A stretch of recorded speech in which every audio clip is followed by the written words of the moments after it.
Well, you flatter me, but thank you very much, Anirban, for inviting me to contribute to this book and for the invitation today on the formal book release. Professor Vivek Debroy, Professor Vaidyanathan. Um, I think, as has been pointed out, there's a very critical view of Prime Minister Modi that is being undertaken by those whose entrenched privileges and positions are now being undermined. But even the fiercest critic of Prime Minister Modi would have to concede that his foreign policy has been truly dynamic and imaginative, and that it has given a much needed, long awaited strategic boost in a coherent direction to our foreign policy, something like that many of us have been urging for a while. I think it also brings out that where the Prime Minister has not had to face constraints, domestic constraints, where he has been given a free hand, the range of his vision, the scope of his imagination, and how he's been able to get things done. So I'm sure that if the similar constraints were missing on the domestic agenda, we'd have seen a lot more concrete results. Prime Minister Modi, as we know, has been one of the most peripatetic prime ministers. He's traveled to so many countries. And some people say, well, why is he traveling so much? Isn't he neglecting the domestic economy? But I think that misses the point.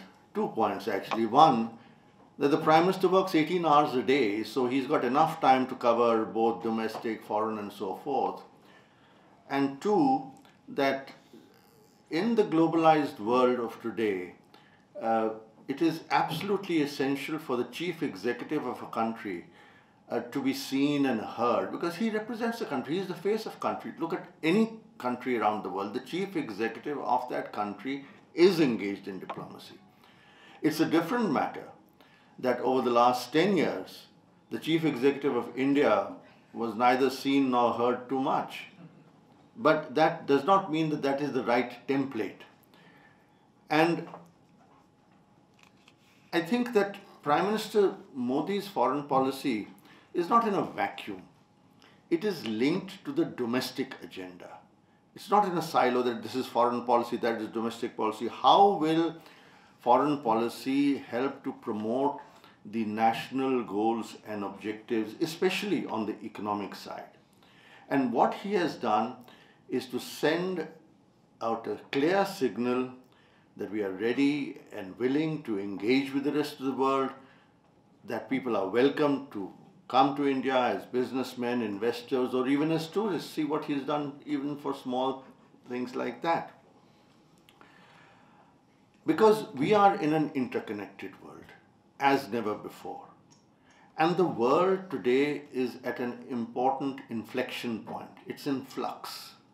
I often give the example that, there was 1789, the French Revolution, which is a huge turning point in history.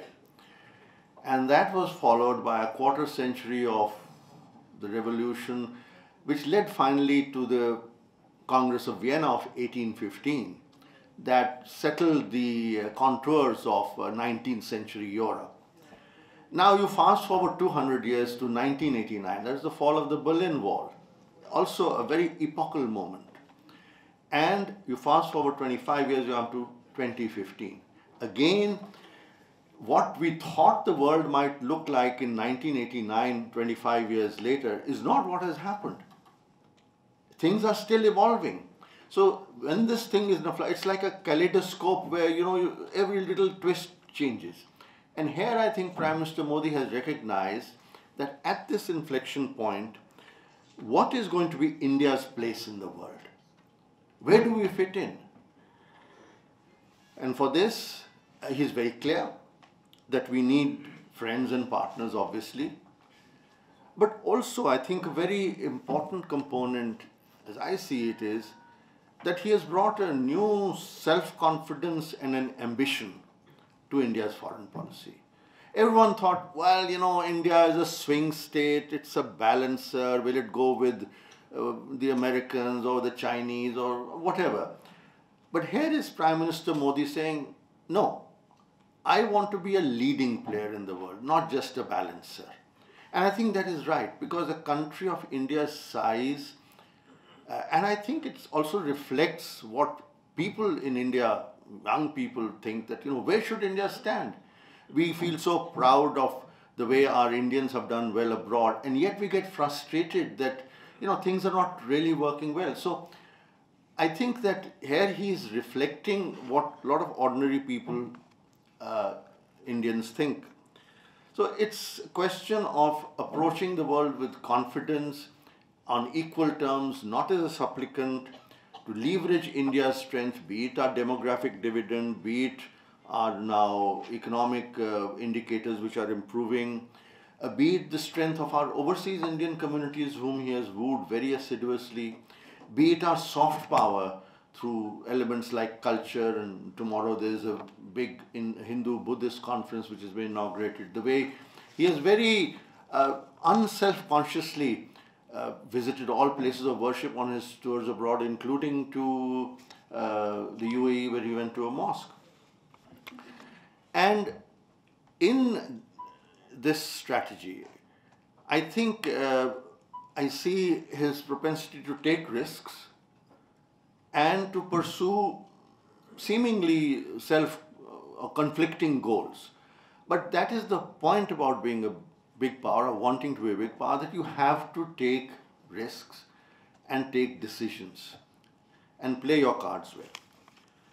I think the first thing which he did, and that was something which took everyone by surprise, it was his personal initiative, I am told, was to reach out to neighbors, because his understanding that India cannot be secure unless its neighborhood is secure. And he brushed aside the veto that states like Tamil Nadu and West Bengal had on policy towards Sri Lanka or West Bengal. And he invited the heads of state and government of the SAARC countries and some other key countries. And you see that over the last year or more, he's traveled everywhere.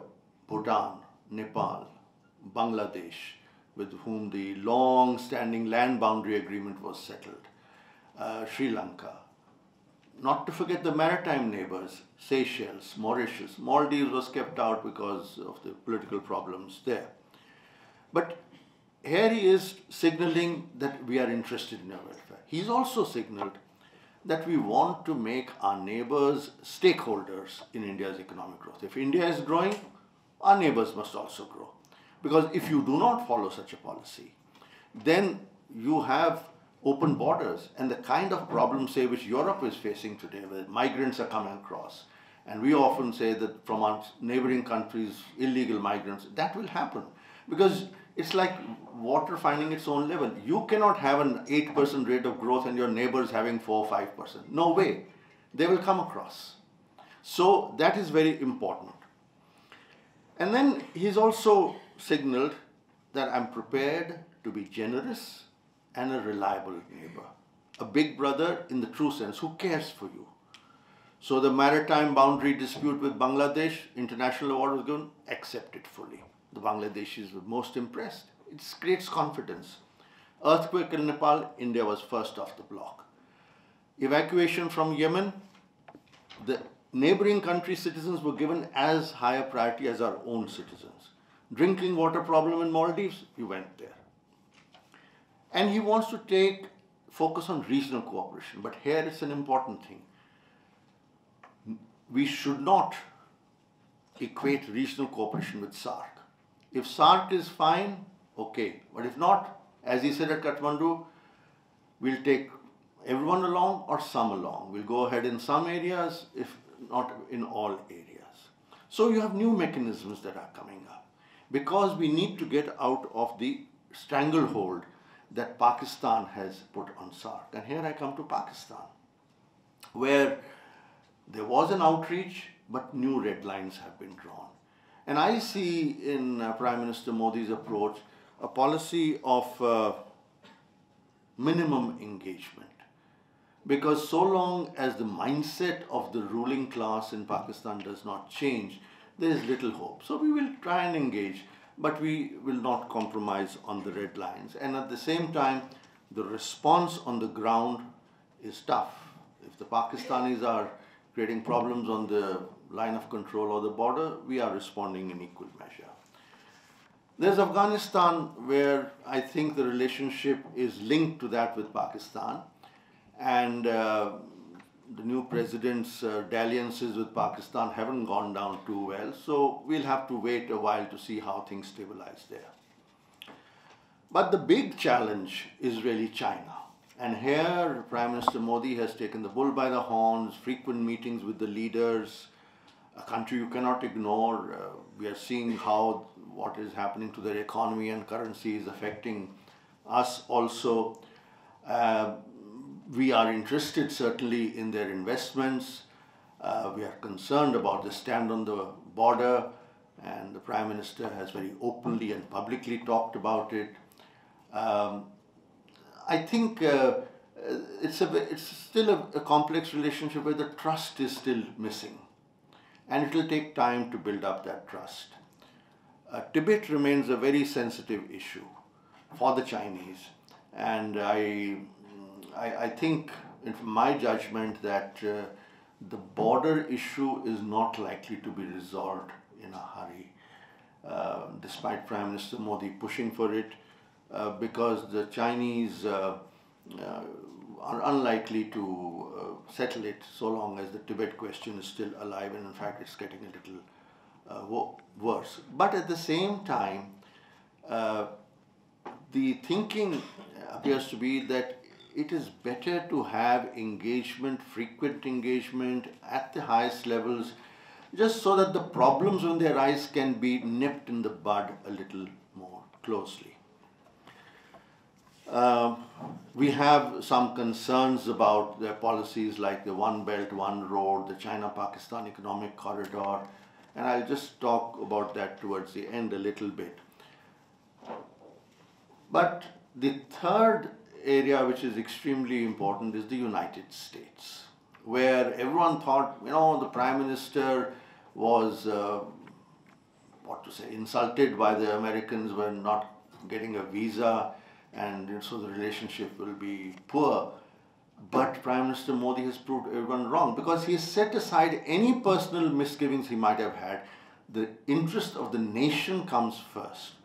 And in his judgment, which I think is right, he has come to the conclusion that I need a friendly and cooperative America for my national interests, to pursue my goals. So he visits the United States, extends an invitation to President Obama for a Chief Guest Republic Day, who responds, and we have a very successful visit, of which I think there are two important things. One, he got the nuclear issue out, which was like a bone stuck in the throat, so that is out of the way. And number two, there is a joint strategic vision which gives a strategic underpinning to what we are trying to achieve. Now, it's not going to be easy moving forward, because the Americans do their flip-flops on Pakistan, and they want us to sign various agreements before they will share the technology transfer. But it's a work in progress, and we are moving in that direction.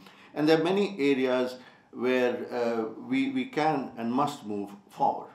At the same time, you see a certain firmness in approach. When it was a question of the trade facilitation agreement, the Prime Minister said, no, we will not sign it, and we worked out a deal with the Americans which suited our interest. The Americans were not very keen on it, but we went ahead, even before the agreement on nuclear deal, we went ahead on Chabahar. And three, we did not hesitate to take on the big boy NGOs like the Ford Foundation if we felt that it was. So, it's a signaling which is important, that I'm going to stand up for my national interests. At the same time, I will engage with you where it suits the thing.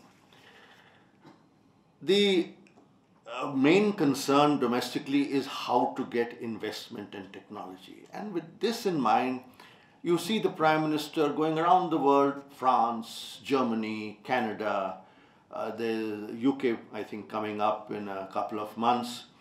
You have the Look East policy, which has been transformed into an Act East policy. Japan is the key link there. But there's Korea. And not to forget the smaller boys like Mongolia or Fiji or the Pacific Island countries or Australia.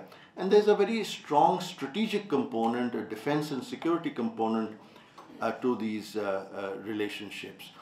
Because that is the area of opportunity for us. Because when I look west, it's a sea of troubles, instability and turbulence. But when it is to the east, that is where the areas of opportunity come up. I wish we had given a little more attention to Myanmar. And I think this publicity on that operation across the border was a bit of a botched up affair in my view. Because the sensitivities have to be kept in mind.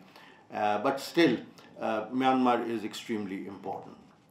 A little worry is there about Russia because it's an old friend, reliable friend.